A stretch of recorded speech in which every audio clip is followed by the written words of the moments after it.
Foley in the back of the head, who's a huge part of the 25th anniversary of Survivor Series. I mean, come on. GTSing The Rock, leaving John Cena and The Rock decimated in the same ring just to put himself over. I mean, it's absolutely ridiculous actions. WWE haven't dealt with these actions in the appropriate manner yet. Having Vince McMahon confront CM Punk and have a match on Raw, that was about 5 minutes, with Vince McMahon basically beating the shit out of him the entire match, with CM Punk kind of retaliating a little bit, but not enough to really create a good match. It wasn't a Vince McMahon Shawn Michaels or Vince McMahon Bret Hart match by any means. I think WWE really need to deal with CM Punk's recent actions, with the kicking in the head of Mick Foley, The Rock being GTS, John Cena being laid out on countless occasions, having a serious shoulder injury. I mean, where does it stop? CM Punk, I think, is just being over-promoted as the WWE Champion. I mean, even with the t-shirts, even with the release of this DVD, I refuse to believe that CM Punk is the best wrestler in the world. Now, I'm not arguing the success that he's had in 2011, 2012. He's defended the WWE Championship successfully in 3 different triple threat matches. One of those matches was a 3-way ladder match at last year's TLC pay-per-view with The Miz and Del Rio. He successfully defended the championship at the Royal Rumble against Dolph Ziggler in one of the best pure wrestling matches that could have represented a championship at an event like the Royal Rumble that celebrated its 25th anniversary, along with Survivor Series this year. We've also seen CM Punk successfully defend the WWE Championship at WrestleMania in one of the best pure wrestling matches since Michaels vs. Jericho at WrestleMania 18. Or 19 rather. We have seen CM Punk seemingly do it all, and along with that, he's won every accolade that the WWE has had to offer.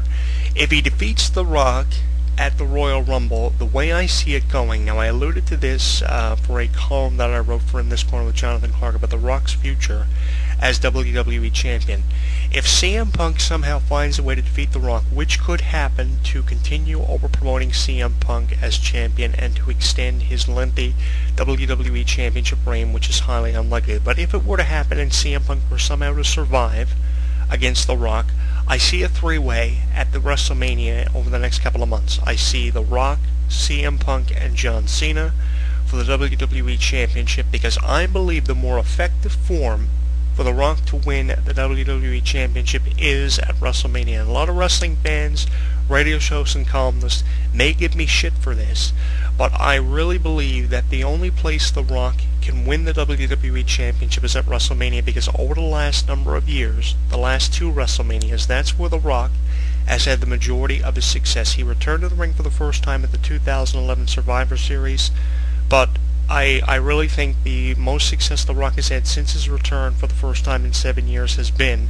at WrestleMania. So that leads me to believe The Rock will continue to have success at WrestleMania 29. And given the fact that WrestleMania 29 will emanate from the place where The Rock made his debut 16 years ago at the 1996 Survivor Series, a tour of that is up on our website somewhere if you can find it.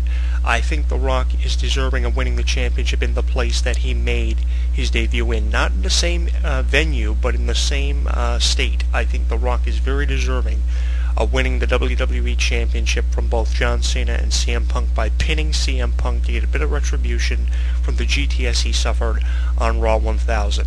I mean, promoting WWE's 1000th edition of Raw, having all these legends appear on one show for a special 3-hour edition of Raw and culminating the 3-hour era of Raw was an effective way that I totally was 100% behind and backed to promote the 1000th edition of Raw. But if I would have known that they were going to end off the 1000th edition of Raw by having both John Cena, their top superstar on the active roster, and a legend such as The Rock suffering from a beatdown at the hands of CM Punk to over-promote CM Punk as the WWE Champion, I would have been absolutely disgusted. Leading into the 1000th edition of Raw, I wouldn't have been giving it such a positive review, and I would have been criticizing WWE Creative for actually approving of the idea of CM Punk laying out The Rock and John Cena in the same segment on the final segment of the 1000th edition of Raw. I would have been criticizing them for weeks, and the idiot that approved that should definitely be shot, because I think that all WWE really have been doing, with all the profession and how great CM Punk is, with the release of this Blu-ray and DVD, as good as it is with the never-before-heard interviews, never-before-seen footage, and even never-before-heard comments from CM Punk. We've even got the incredible rant that he gave just last year in Vegas during Raw Roulette, when John Cena, I think, took on R-Truth in a tables match. Following that, CM Punk gives this unbelievable shoot where he talks on Brock Lesnar taking his ball and going home, The Rock taking the WrestleMania 28 main event away from him, which this feud is going to be based on at the 2013 Royal Rumble, how John Cena being over-promoted made him sick. He shot on everything, including Vince and John Laurinaitis. That's in the DVD compilation of CM Punk's career and his many successes. I think there's just everything is compiling into a method to overpromote CM Punk. I don't agree with this method. I don't agree with the method of the new CM Punk of always coming out and having to make an example out of somebody else at somebody else's expense. He's putting himself over.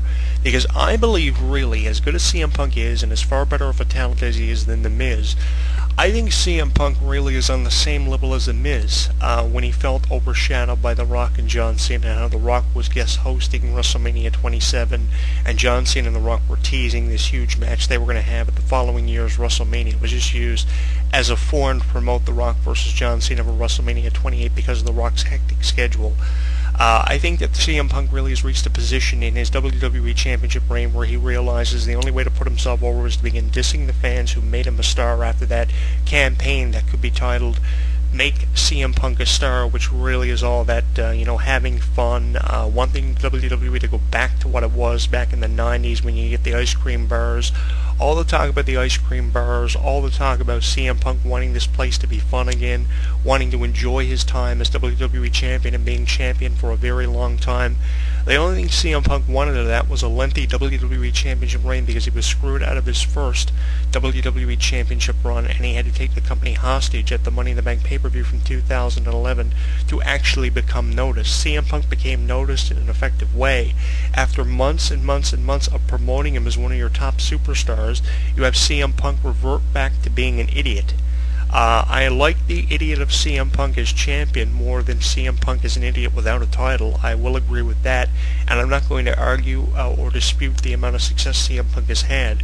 I just don't agree with the methods that CM Punk has been implementing on Raw and SmackDown over the last few months as your WWE champion, especially when he's defending the title against legends who he should feel privileged to be in the ring with. I mean, he's main evented a pay-per-view inside of Hell in a Cell with The Undertaker, which he lost, but who else can say that they main evented a pay-per-view against The Undertaker inside of the cell in one of many historical Hell in a Cell matches that The Undertaker's been in, and lost the World Championship in the main event of the, I believe, 2008 Hell in a Cell pay-per-view.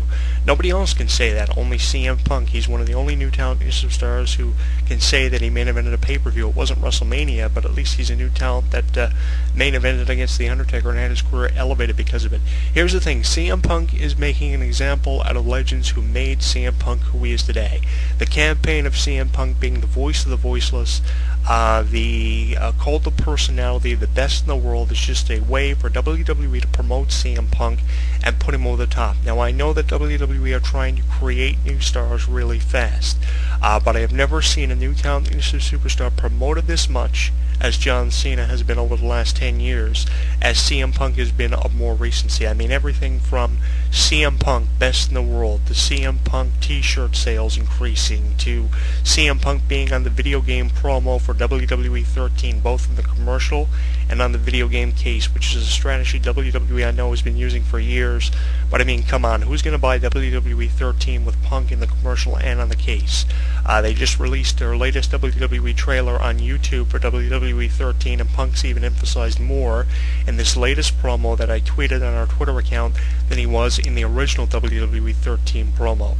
They're emphasizing that CM Punk is celebrating the 1-year anniversary at the Survivor Series as WWE Champion. I mean, I've heard enough about CM Punk as WWE Champion. Definitely his resume speaks for itself. Former Intercontinental Champion, former ECW champion, former two-time Money in the Bank winner, a main eventer of WrestleMania.